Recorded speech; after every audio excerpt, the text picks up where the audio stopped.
Magandang araw po sa inyo lahat. Isa na naman bagong reaction video atin pong gagawin ngayong araw na to. Mula po ito kay Good News Philippines. At medyo nakaka-disappoint po ang atin pong gagawin ngayon ng reaction video. Kasi niremind na naman po tayo ng US na handa po silang tumulong sa atin na samahan tayo sa West Philippine Sea para maglayag, para hindi na tayo mabuli ng China. Ang title po nito, MDT o Mutual Defense Treaty gagamitin. Amerika nag-offer na sasamahan ng Pilipinas sa resupply mission sa West Philippine Sea.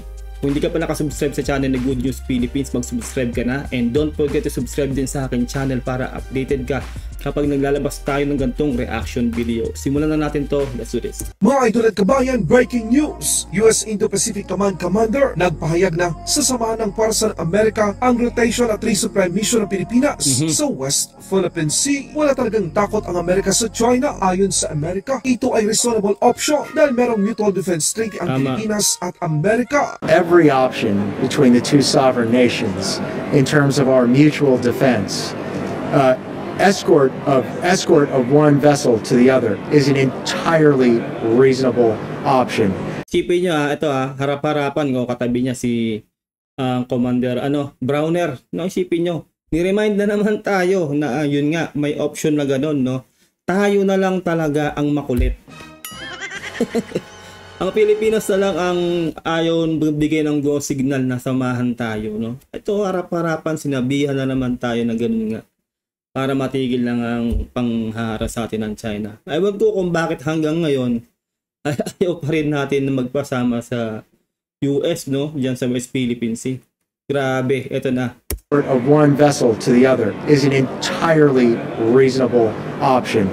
Di ba? Parang dinidiin niya entirely reasonable option. Dinidikdik niya talaga na ano ba, Pilipinas, pumayag na kayo, ito inoopera na namin kayo ulit. Diba, nire-remind tayo na pwede na tayo magpasama, no? Ganun ang dating, no? Parang ano pa bang kailangan gawin? Sobra-sobra na yung pangaharas sa inyo, parang ganun. Wala na lang sabihin ganun, no?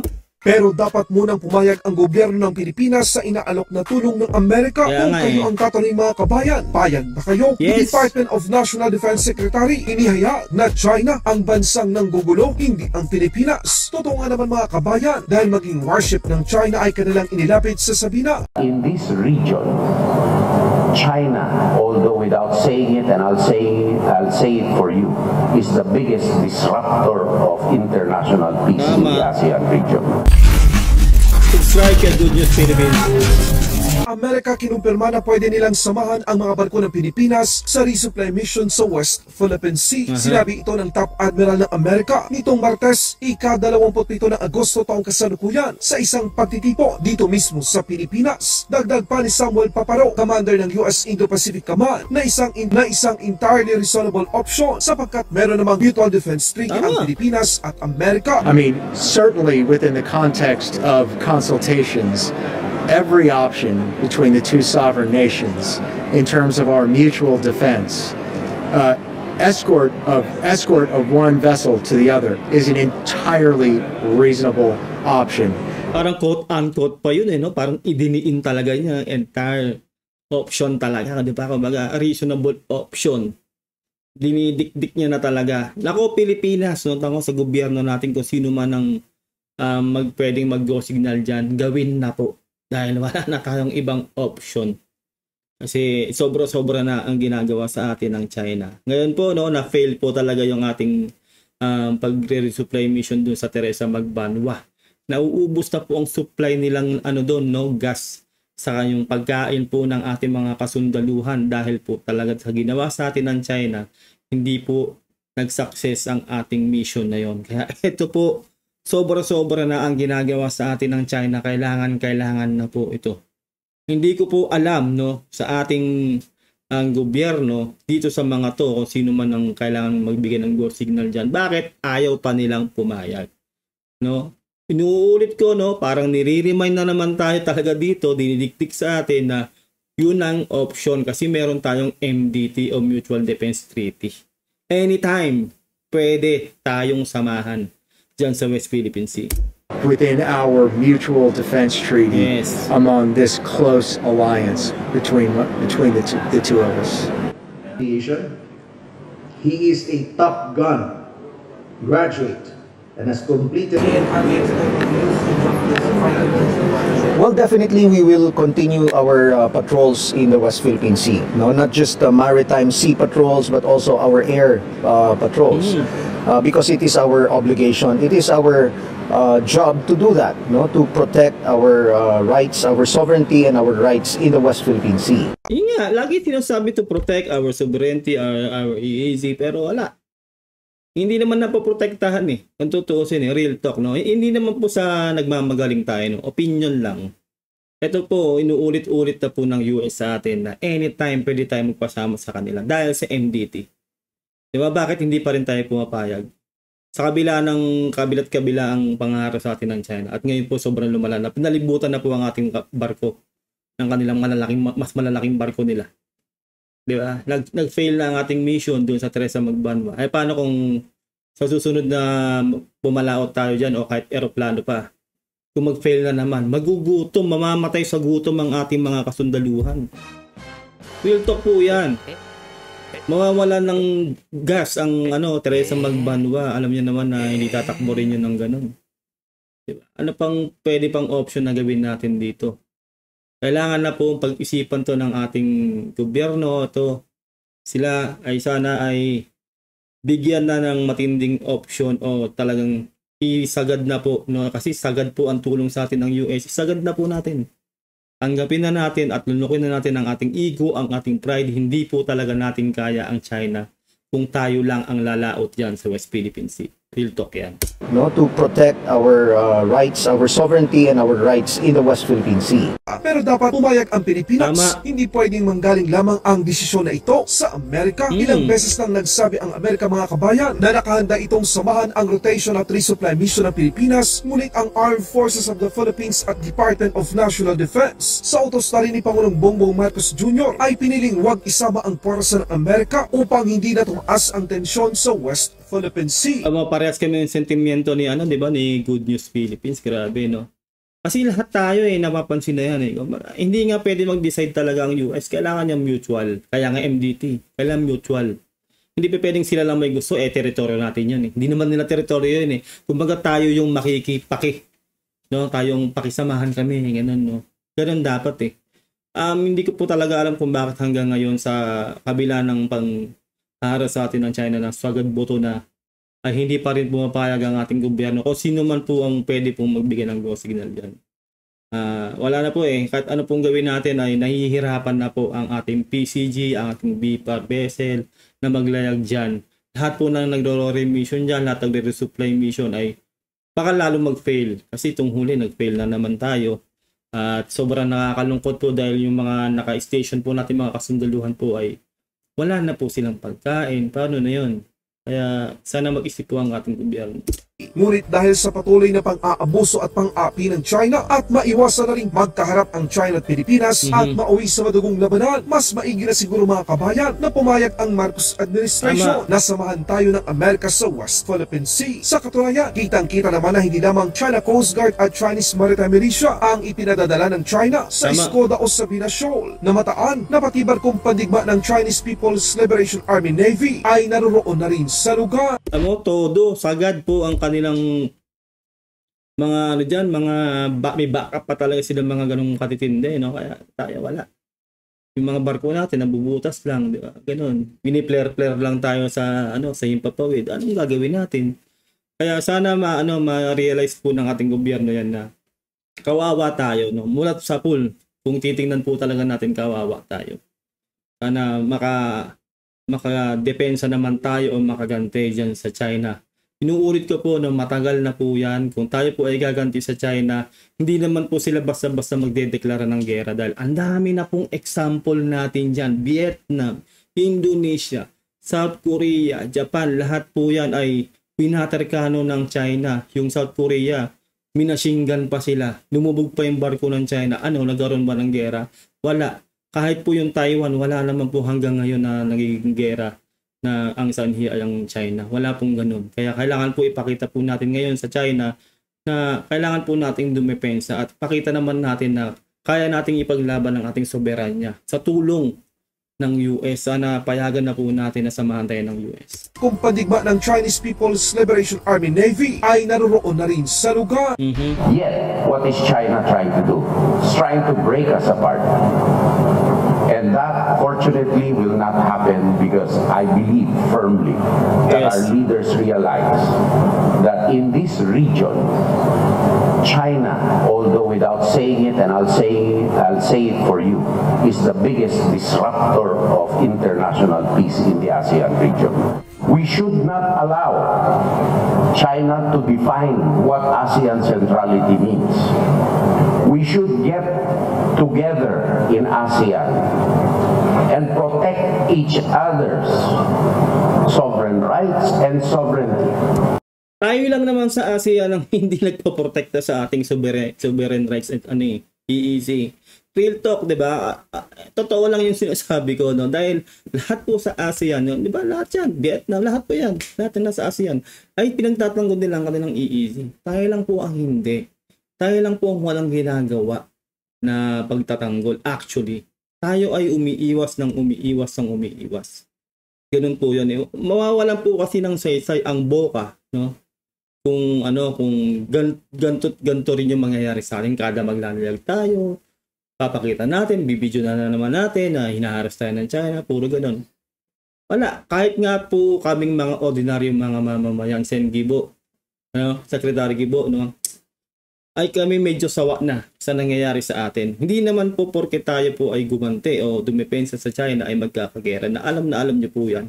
Mas alam nyo po yan kasi kayo po ay nasa gobyerno. Kami po ay nag-oobserba lang at sumusuporta po sa inyo. Sana naman po ay payagan nyo na ang US. No, kung makarating mo sa inyo to, alam ko po malabo, no. Pero kami po ay nakasuporta sa gobyerno natin, no. Lalong-lalo na sa ating Pangulong Bongbong Marcos. Kami po ay nagpapahayag ng matinding suporta. Pero sana naman sa nakikita po nating lahat, no, mga mamamayang Pilipino dito, lahat po tayo ang sentimiento natin ay yun nga, na magpasama na tayo sa US para naman mabawas-bawasan naman kahit onte ang pangaharas sa atin ng China dahil sobra na po talaga. At aminin man natin o hindi po natin kaya ng one-on-one ang China. Sana po mangyari na po yan kasi po dinidikdik na po sa atin ng US na gusto tayong samahan na mag-resupply mission sa West Philippine Sea. Paulit-ulit na po nilang sinasabi na sasamahan nila tayo. Tayo lang ang inaantay nila na magbigay ng go signal. While settling our internal disputes between and amongst ourselves within the context of the ASEAN Charter, their gain, the world's loss.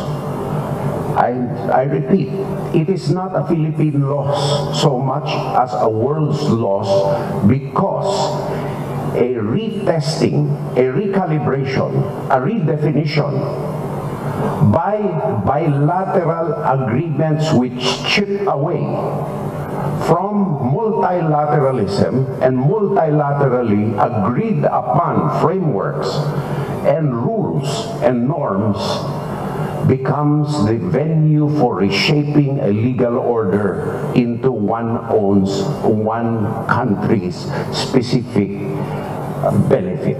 Kami po ay sa akin lang, no. Kami ay hindi nagdududa sa kakayanan ni Pangulong Bongbong Marcos.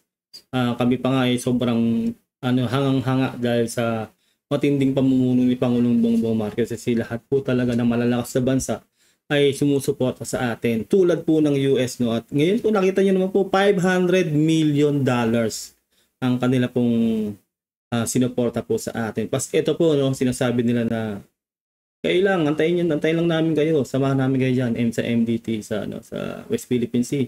Magsabi lang kayo. Diba, nire-remind tayo. Sana wag na ma-disappoint ang ating mga kaalyado na handang tumulong sa atin at kusang loob silang gustong tumulong sa atin. Sobra kaming naniniwala sa pamumuno ni Pangulong Bongbong Marcos. Sana magawan po ng paraan to, mapag-usapan nilang mabuti. Mapag-usapan nyo pong mabuti to, Sektibo, dahil nakakalungkot na po ang nangyayari po sa atin. At medyo nakakasawa na rin yung nakikita natin na tayo po yung laging naaargabyado.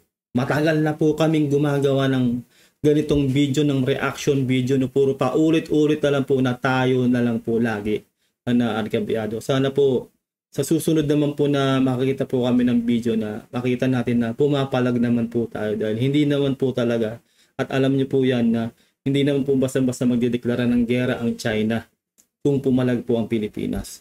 Lalo na kung tutulungan tayo ng US. Real talk po yan. Finally, this is a call from the Secretary of the Republic of Defense of the Republic of the Philippines. Please help the Philippines be, as Ambassador Carlson said, a global leader in enforcing and upholding rules-based international order, norms of international law, and do not let the Philippines be a victim for standing up to international law.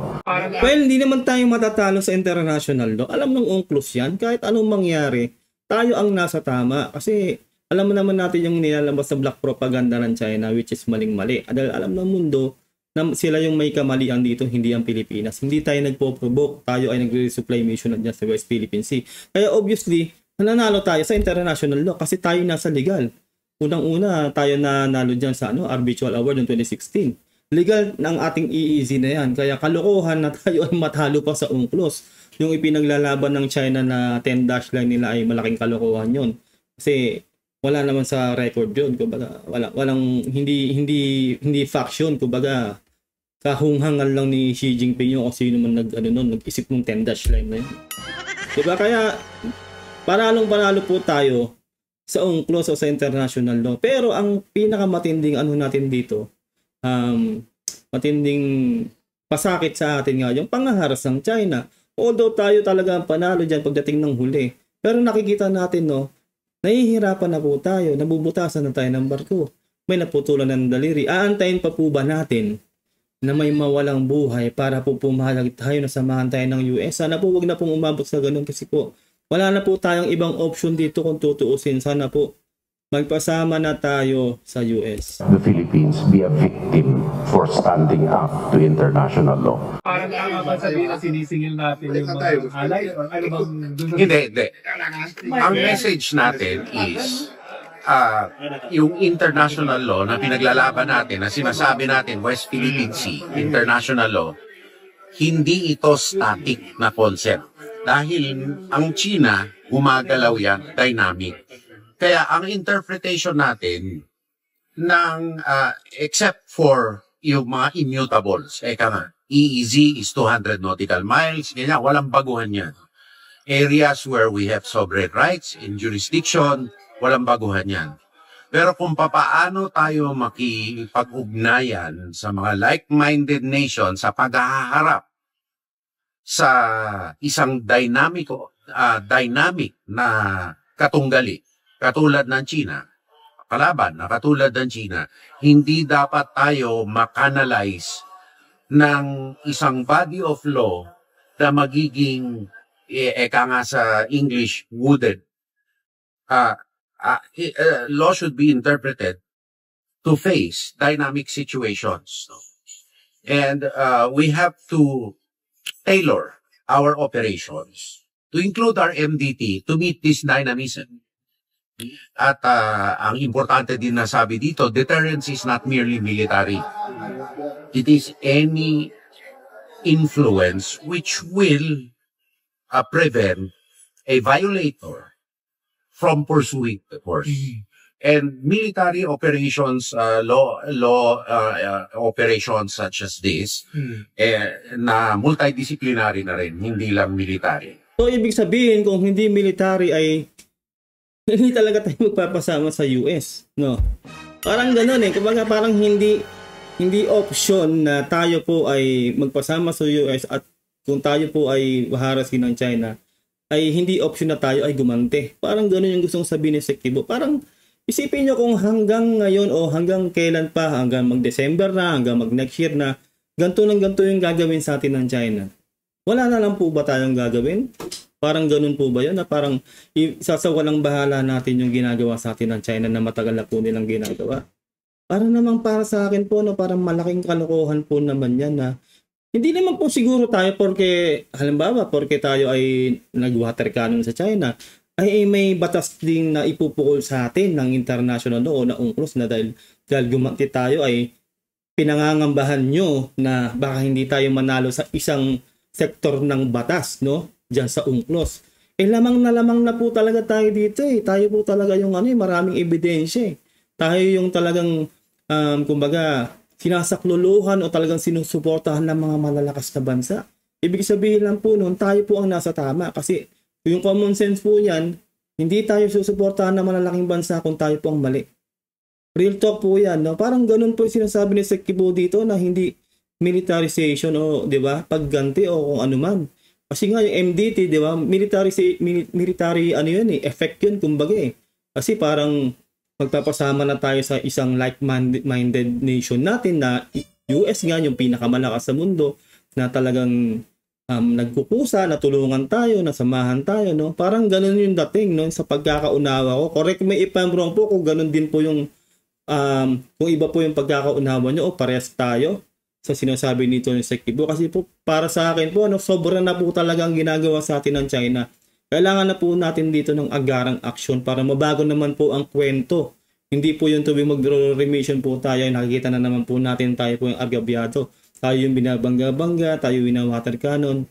Grabe na po talaga kasi. Just this, na multidisciplinary na rin, hindi lang military, adds to the messaging we need to send sa buong mundo na huwag nating gawing biktima ang Pilipinas sa pagsusunod ng international law. Rather, pagwagiin natin to. Pero kailangan ng kolektibong consensus at strong call out laban sa China. Puro call out na nga eh. Yun ang mahirap eh. Hindi naman nakikinig yung China. Siyempre, may sarili silang kalokohan. Di ba?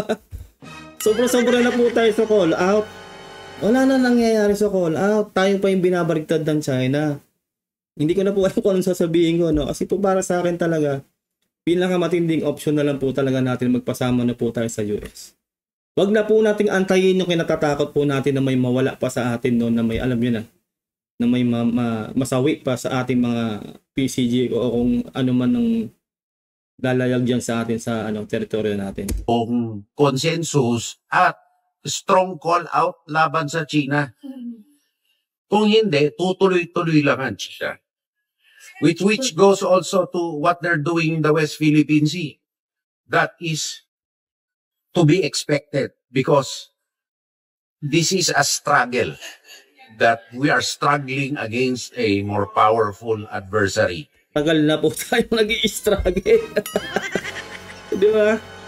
Matagal na, ay nako, hindi ko na alam talaga kung ano ba, kung saan ba yung kwento na to. Mga kababayan ko, mga subscriber ko, mag-comment lang po kayo kung anong saloobin nyo dyan sa comment section. Ayun lang po, no? Ati pong nagawa ng reaction video to. Hindi ko na po tatapusan yung video. Medyo po nadidismaya na po tayo sa ating nababalitaan. Maraming salamat kay Good News Philippines. Mag-subscribe po kayo sa kanyang channel. Nasa description po ang link na kanyang video. Subscribe din po sa aking channel para ma-update kayo lagi sa mga reaction video na nilalabas natin. Like this video kung nagustuhan mo ating reaction video. Ingat po kayo lahat. God bless and peace out. Bye.